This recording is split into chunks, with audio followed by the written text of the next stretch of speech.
Everyone, welcome back to Installation 00, and I wanted to do a little introduction for this one because it's a little bit different from what I've done in the past. So I've done like a narrative reading of my own fan fiction, so to speak, with Fireteam Ares, and I've done narrative readings, ambience kind of things with like Halloween specials and my retellings of my ideas for like Halo Infinite DLC and things like that. But this is on the way to, not quite, but on the way to an audio drama. So this is a not so short story that I wrote relatively recently that I wanted to expand a little bit more than just me reading it back to you. So I brought in numerous voice actors and people from across the community to voice specific parts for this not so short story, and then added like ambience and background sounds and things like that to kind of build the world, so to speak. And it's kind of a test bed for me on my way to making like a full-blown audio drama along the same kind of lines like The Hunt the Truth.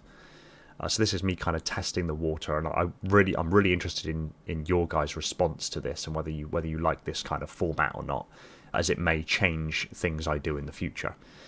So by not so short story, it was originally supposed to be just a quick short story, and what it's turned into is like a 9-piece audio drama-esque kind of thing that will be aired every Sunday now for the next 9 weeks, and then on the 10th week I'll do a super cut of all the episodes back to back with no introduction and no outro, and so you can just have it as kind of an audio book, so to speak. And I may even upload it to other platforms like SoundCloud and things like that. In either case, I don't want to go on about things too much, but I wanted to do this to basically ask you for your feedback. I'd like to know what you think, what you're enjoying, maybe what you're not enjoying as much, and just help me get a feel for kind of how this content lands. You guys have always been really good at kind of giving me very measured responses, so I'm looking for kind of a bit of feedback on this. All credits for all the voice actors in each episode will be in the description beneath each episode. And just quickly, while I've got you, Installation 00 merch over on Teespring is being refreshed very shortly, so there'll be discounts on everything that's in there at the moment. So if you're looking to get yourself some Halo themed merch or Installation 00 themed merch, now's the time to do it. That's all I have to say. Enjoy Underworld. Synoviet Heavy Industries, New Pylos Space Tether, Plusius Colony, Calypso Star System, 1758 hours, March 27th, 2535, military calendar. Luke tapped the release on the centre of his chest. His interface suit's smart fabric loosened off and he peeled it off of his skin. He took the suit off, feeling the magnetic tug of its couplers on his skin as he did so. He hung the rather weighty garment on its hanger and slid it back into his locker. He pulled on his dark-fitted cargo pants and retrieved a loose off-white button-up Henley. The silvery glint of his skin surface interface terminals in his arms and torso caught the overhead lights, and he noticed them glimmer in his locker door's mirror. He briefly inspected them. They'd been implanted over a year ago when he took the heavy goods loader position. A quick session of injections that embedded electrode arrays into the nerve bundles in his arms, legs and torso had followed. They led to small rectangular terminals that his skin would grow into, anchoring them in place and sealing the wound. They'd healed pretty much instantly. The company couldn't allow for any downtime. He couldn't recall if him quitting meant the removal of these implants once more or not. Admittedly, he hadn't even read the contract. He just needed the extra money. He still needed the extra money. He shook his head and broke the mental loop he'd noticed he was performing nearly every shift, wishing he could quit, daydreaming about a better life, being slapped in the face with reality and realising he couldn't quit, and that he had precious few options available to him. It just wasn't helping his mental state, nor was it actually changing anything to dwell on comforting fantasies. He pulled on his shirt. It had hitches and holes in it from catching on the corners of his neural interface terminals, but he couldn't afford to buy new clothes this month, or next month, and likely not the month after either. He slipped on his boots, buckled them up, and grabbed his coat. He checked his pockets to make sure everything was still accounted for. Theft was on the rise again. Things were tough all over, and people were struggling, desperate, in fact, and some had turned to petty theft, stealing more or less anything they could find from people's lockers, and then selling the goods on just to make ends meet. He empathised with their struggle, he really did, but he'd already lost a datapad and an okay pair of sunglasses to them, so it was tough not to feel at least a little angry and paranoid of his fellow co-workers. The problem is, they were all in the same boat. Everyone was struggling, and while stealing something might make you some credits in the short term, it left someone else much worse off, as they didn't have the excess credits to spare to replace it. The poor stealing from the poor. The employees who'd been stolen from had asked management to install cameras in the locker rooms or something to catch whoever was doing it, but despite empty promises and hollow sympathies, nothing had been done about it. Today, however, everything was here and accounted for. Considering the huge disparity between the salaries of the employees and the management, he could at least say for relative certainty that management weren't stealing their stuff. His immediate line manager lived in the northern quadrant of the city, the wealthy side of town, meaning they were likely earning 10 times his pay, and yet as far as he could tell, they weren't qualified, skilled, or even very intelligent in the job at hand, likely being given the position due to the people they knew, rather than their ability to do the job. Yet another inequality to add to the list. Luke threw his satchel over his shoulder, picked up his still drinks flask, and slipped it into the holder on his bag. He closed his locker and walked to the door. He passed a few colleagues down the narrow corridor and exchanged a few nods and catch you tomorrows as he made his way to clock out for the day. He approached the terminal and paused briefly to check his wristwatch. It was around 2 minutes until the hour and the actual end of his shift. He's been stung clocking out early before, literally by only a few seconds, but they docked him an hour's pay for the difference. To pass the time, he removed his compad from his pants pocket and thumbed the biometric scanner. The device popped to life and he checked his notifications. Another waypoint message telling him energy prices were rising once again. Seriously, fusion uses one of the most abundant materials in the universe. How was its cost rising again? He thought to himself. He checked the news and found an article on the most recent number of refugees arriving at the colony. No surprises, it numbered in the thousands in just the last week. He checked the time, a few seconds to go. He locked his pad and slipped it back in his pocket. He looked at the clock on the wall and smoothed back a long lock of his blonde hair that had fallen into his face. He let his hand squeeze some of the tension out of his neck. The hair on the sides of his head was growing out again. He'd need to get that shaved back this evening.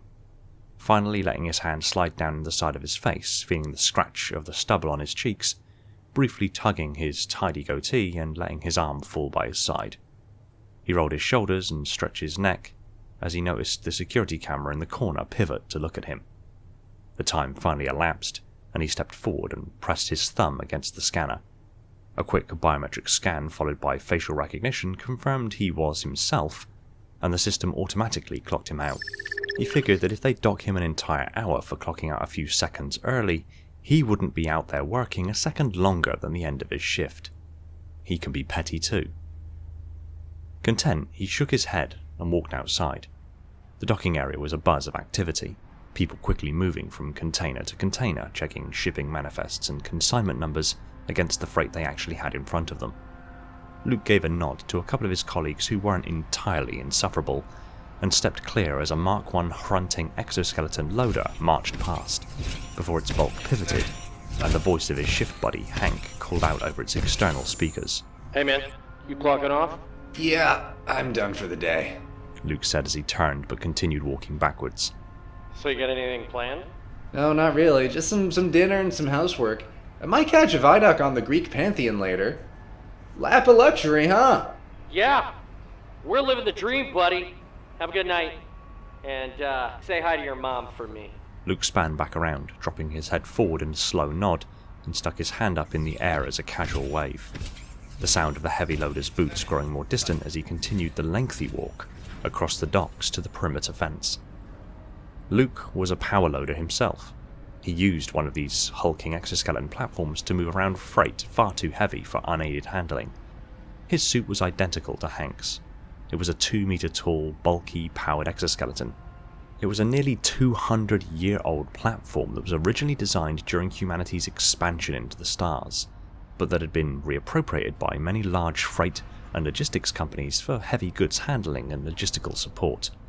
They were powerful but limited in their application due to most of them having to be tethered to a power supply. Its large grey metal plating had been given hazard decals and some high-vis panels, but retained much of its original flat grey, tank-like titanium armour plating.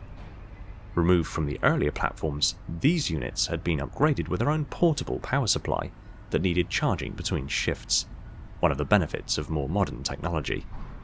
He had once overheard some kids watching him do his work saying how cool it was to be able to use one of them, that the suit made him look like a superhero or something. A charming idea to be sure, but in reality he just saw himself as a glorified forklift operator. He worked for Sonoviet Heavy Machinery, a massive conglomerate of shipping companies whose biggest contractor was the UNSC. In the 26th century, even an average Joe like Luke could get cybernetic implants on a company's credits if it meant he could perform his job more efficiently and ultimately benefit the company's bottom line. He stopped in his tracks as a container being lifted by an automated crane traversed one of the goods lanes of the container yard. With the way now clear, he dropped his gaze back to the ground. A small trail of mineral salts was leaking from the container that had just passed. For such huge companies with seemingly bottomless pockets, you'd think they'd be able to afford containers that didn't leak. He dismissed the thought and continued his walk to the perimeter fence. Plusius was a colony that had many valuable minerals and exports that the UNSC required for their shipbuilding facilities. So, while he didn't trust the UNSC or the United Earth government, they at least provided the necessary workloads to keep him in the job. With the rising costs across the colony, now more than ever, job security was almost invaluable. Not that he had any delusions, he was in any manner irreplaceable. He was just a number to these faceless corporate giants. He had to keep the job to be able to pay his bills and take care of his mum. She had gotten really sick a few years back, and the medical treatments out here on Plusius just aren't what they are in the more prosperous inner colonies. She was left with lasting problems that left her unable to work and, in truth, barely able to look after herself. He had moved in with her following her treatment to help out financially and physically. He'd just recently made the final payments on our medical bills, but as quickly as the extra credits came into his account, so they were siphoned off once again by more price increases, more utility bill hikes, more food costs skyrocketing, and more rent increases. It was all just a cruel joke. The city's main benefactor was Sonoviet. Most of the city existed because of them. They owned the orbital elevator and the several large power plants that fed the city. They built most of the buildings and owned or had stakes in most other companies in the city. On the few occasions he really looked into it, he realized his entire life was owned by the company he worked for. That was the punchline to the worst joke in history. He exchanged his time for money. He worked hard and earned a wage to allow him the freedom to live in a city owned by the company he worked for, meaning they might pay him a wage, but one way or another, he paid it back to them in rent, utilities, transportation, food and goods, and even healthcare. He was a prisoner with the illusion of freedom. But this was all allowed, encouraged in fact, under the laws and statutes that governed every human colony in the galaxy. All decided upon by a government he didn't vote for reasons he didn't understand, in response to a war he never wanted against alien aggressors that many in the outer colonies were convinced was just only propaganda to keep them in line. He wasn't that dense as to not believe the war was real though. The amount of refugees fleeing attacked colonies, the mobilization of the UNSC, the sheer quantity of enlisted personnel who were never seen again, all pointed to the war being very, very real. But until the Covenant came knocking on his door, it wasn't his problem. The thought immediately stuck in his mind. But this war is his problem. Though he never asked for it, he was fighting it. Perhaps not with a rifle and body armor on the front lines, but in his own way. The war had become a battle he was fighting. As the Covenant glassed colony after colony, more and more refugees flocked to surviving colonies. This massive influx of bodies was a major drain on resources. Add to this the fact that the glassed colonies were no longer able to ship their products to the other colonies, meaning many resources were becoming more scarce, driving up costs. This all had very real consequences for the average person living and working across the human expanse. But here, on Plusius, the gulf between the average person and the elite seemed particularly pronounced. The city was quite harshly divided into quadrants centered around the orbital tether. The western and eastern quadrants were, by and large, the working class of the colony, people like him, struggling on the day-to-day. making just enough to get by. The southern quadrant was the heavy industrial sector, where minerals, ores, and resources were shipped from across the colony to be refined into valuable exports, and the northern quadrant, buffeted by an immense mountain range with the two tallest peaks and their adjoining col being nicknamed the Throne of the Gods, was the affluent part of the city. All the wealthy fat cats and their families living in the lap of luxury. Buildings all brightened alloys, glimmering glass and lights. Monoliths to their success off the backs of the other three quadrants. It wasn't a full segregation. It wasn't Earth in the 21st century. You could still visit their retail sector, go to their bars, drive their streets, but you knew you weren't welcome. And as for them coming to the other quadrants, well, it just didn't happen. He made his way to the employee exit of the docking area, and whilst being tracked by no less than 5 different cameras, slipped through the security gate and out onto the streets. He looked over his shoulder back at the docks that lay at the foot of the orbital tether, its immense superstructure lit by hundreds of powerful lights. Above, the tether itself stretched up into the cloudy evening sky, the red lights on its massive retainer rings disappearing into the cloud cover the higher up he looked. He noticed one of the cameras turn its lens in his direction and stop. His lingering too long on the sidewalk was drawing attention. He turned his back to the camera once more facing the streets, pulled up the hood of his coat, and began walking towards the city itself. He reached into his pocket and retrieved an ancient 21st century MP3 player. It was a hassle to try to convert the music files of the day to the more archaic format compatible with the player, but he liked it. He liked it was an unintelligent, unintegrated device meant for one simple purpose: to provide the person listening to it with music. It couldn't be used to track you, find out what you're doing, where you're going, or listen in on your conversations like most modern devices do. AIs were everywhere, all the time.